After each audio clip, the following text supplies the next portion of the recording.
ജില്ലാ Congress committee treasurer Shri എൻ.എം. വിജയേട്ടനും അദ്ദേഹത്തിന്റെ മകനും ആത്മഹത്യ ചെയ്തത് ഏറെ ദുഃഖകരവും വിഷമകരവുമായ സംഭവമായി. ഈ വിഷയത്തിൽ പോലീസിന്റെയോ അതല്ലെങ്കിൽ ഏതെങ്കിലും ഒരു സംവിധാനത്തിന്റെയോ അന്വേഷണം നടക്കുന്നതിന് മുമ്പ് ശ്രീ ഐ.സി. ബാലകൃഷ്ണനെ ഒറ്റതിരിഞ്ഞ് ആക്രമിക്കാനും അതുവഴി കോൺഗ്രസിനെ അപമാനിക്കാനും ഗൂഢമായ ശ്രമങ്ങളാണ് നടന്നുകൊണ്ടിരിക്കുന്നത്. ഒരു കാരണവശാലും ശ്രീ ഐ.സി. ബാലകൃഷ്ണനെ ഒറ്റതിരിഞ്ഞ് ആക്രമിക്കാനും അപമാനിക്കാനുമുള്ളതായ ശ്രമം അനുവദിക്കില്ല എന്ന് കോൺഗ്രസ് ഒറ്റക്കെട്ടായി പറയാൻ ആഗ്രഹിക്കുകയാണ്. ബഹുമാന്യനായ ശ്രീ വിജയേട്ടന്റെ മരണം, മകന്റെ മരണം, അതിൽ ഐ.സി. ബാലകൃഷ്ണനുമായി ബന്ധപ്പെടുത്തി വ്യാജമായ ആരോപണം ഉണ്ടാക്കാൻ നേതൃത്വം കൊടുത്ത സാഹചര്യം അന്വേഷിക്കണം എന്നാവശ്യപ്പെട്ടുകൊണ്ട് ശ്രീ ഐ.സി. ബാലകൃഷ്ണൻ എം.എൽ.എ തന്നെ ഇന്ന് എസ്.പിക്ക് നേരിട്ട് പരാതി സമർപ്പിക്കുകയുണ്ടായി.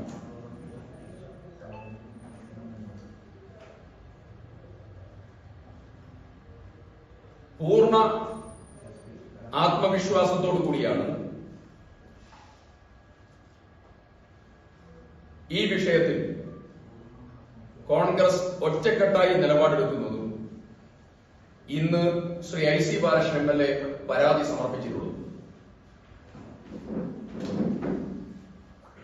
CPIM ഈ വിഷയം ഏറ്റെടുത്തത്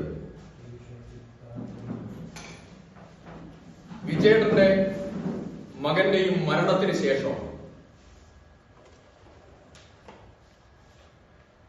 ഞങ്ങളൊരു പ്രധാനപ്പെട്ട കാര്യം ചോദിച്ചു. നമ്മളൊക്കെ രാഷ്ട്രീയ പ്രവർത്തന മേഖലയിലുള്ള ആളുകളാണ്. ഇത്തരം ഒരു ആരോപണമുണ്ടെങ്കിൽ ശ്രീ വിജയേട്ടൻ ആശുപത്രിയിൽ കിടക്കുമ്പോൾ ഈ വിഷയം CPM ഉന്നയിച്ചിട്ടില്ല. അതിനു മുമ്പേയും CPM ഉന്നയിച്ചിട്ടില്ല. മരിച്ചതിന് ശേഷം ഉന്നയിക്കുന്നത് ബോധപൂർവമായിട്ടുള്ള രാഷ്ട്രീയ ലക്ഷ്യത്തോടു കൂടിയാണ്.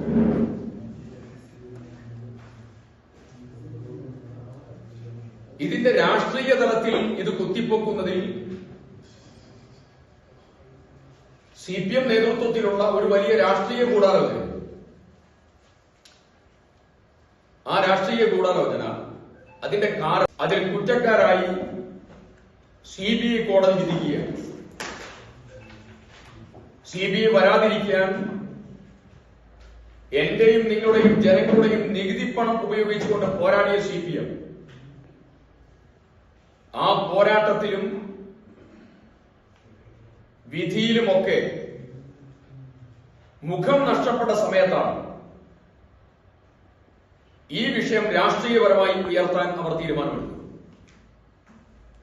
അതാണ് ഞാൻ നേരത്തെ സൂചിപ്പിക്കാനുള്ള കാരണം. ആശുപത്രിയിൽ കിടന്ന സമയത്ത് പോലും ഈ വിഷയം ഒരു ചെറിയ കാര്യം പോലും സംസാരിക്കാൻ CPM തയ്യാറാവാതെ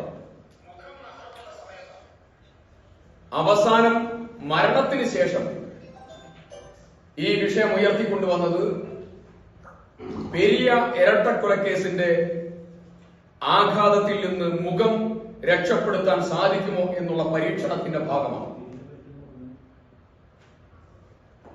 മറച്ചുവെക്കാൻ ഒന്നുമില്ലാത്തതുകൊണ്ടാണ് നേരിട്ട് ഇന്ന് എസ്.പിക്ക് പരാതി നൽകാനും അദ്ദേഹം തയ്യാറായത്. അർബൻ ബാങ്ക് വിഷയത്തിൽ നേരത്തെ തന്നെ പാർട്ടി തലത്തിൽ അന്വേഷണം നടന്നതും അതിന്റെ റിപ്പോർട്ട് സമർപ്പിക്കപ്പെട്ടതും ആ റിപ്പോർട്ടിനെ തുടർന്നുള്ള ചില ആക്ഷൻസിലേക്ക് പാർട്ടി തലത്തിൽ കടന്നതുമാണ്.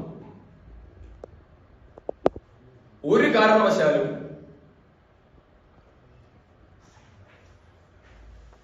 IC ബാലകൃഷ്ണനുമായി ബന്ധപ്പെട്ടതായ സാമ്പത്തിക ഇടപാടോ മറ്റുള്ളതായിരിക്കുന്ന വിഷയങ്ങളോ ഒന്നും തന്നെ വിജയേട്ടനുമായി ബന്ധപ്പെട്ടുകൊണ്ടില്ല. അതുകൊണ്ട് ഈ മരണത്തിൽ, സങ്കടകരമായ മരണത്തിൽ, വിജയേട്ടൻ മാത്രമല്ല വിജയേട്ടന്റെ മകനും നമ്മെ വിട്ടുപോവുകയുണ്ട്. വിജയേട്ടൻ മാത്രമായിരുന്നുവെങ്കിൽ നമുക്ക് അവിടെ ചില രാഷ്ട്രീയപരമായിട്ടുള്ള പിൻ പോയിന്റ് നടത്താമായിരുന്നു.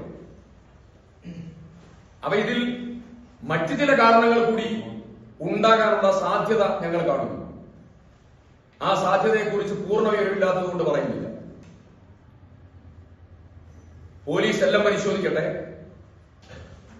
പോലീസ് അന്വേഷണവുമായി പാർട്ടി സമ്പൂർണമായി സഹകരിക്കും.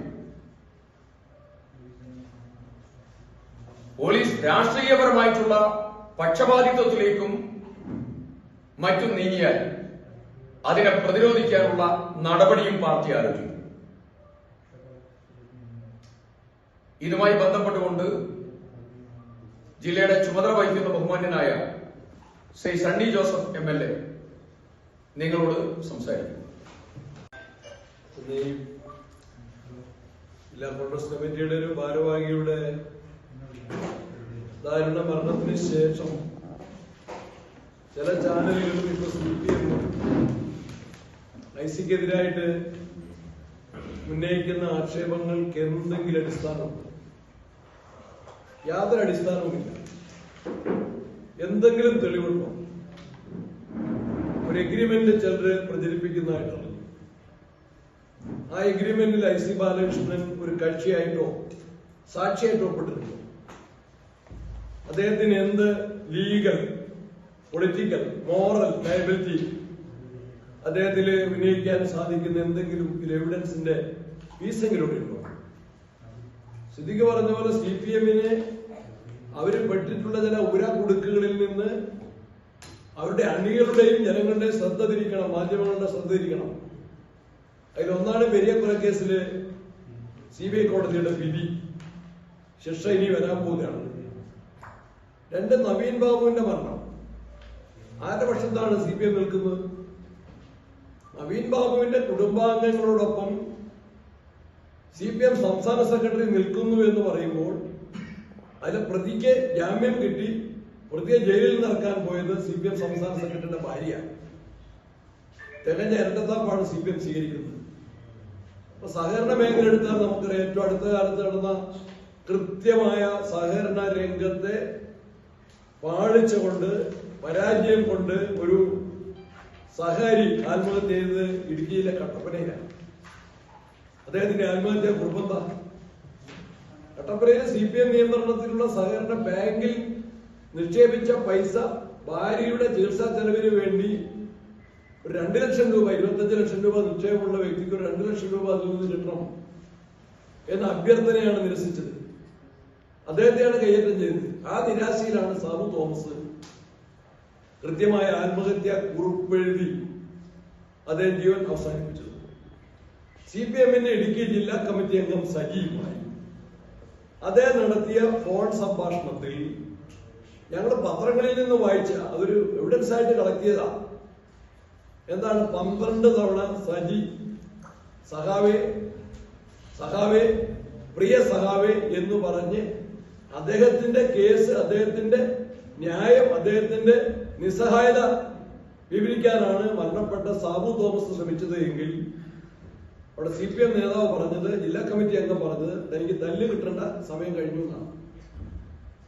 അത് എവിഡൻസ് ആയിട്ടുണ്ട്, രേഖയിലുണ്ട്. അവിടേക്കാണ് CPM മാർച്ച് നടത്തേണ്ടത്.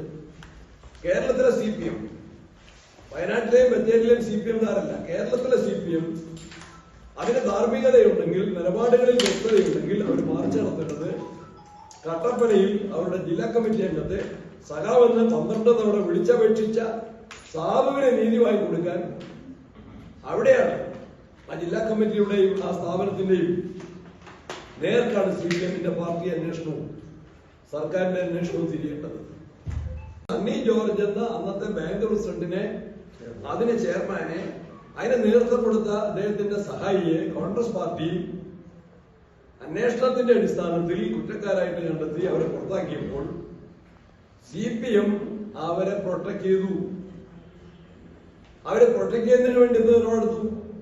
ഭരണസമിതി അംഗങ്ങളെ കൊണ്ട് രാജിവെപ്പിച്ചിട്ട് സണ്ണി ജോർജിനെ തന്നെ അഡ്മിനിസ്ട്രേറ്റീവ് കമ്മിറ്റിയുടെ ചെയർമാനായി ഭരണത്തിന്റെ ദുസ്വാധീനത്തിൽ വീണ്ടും കൊണ്ടുവന്നു.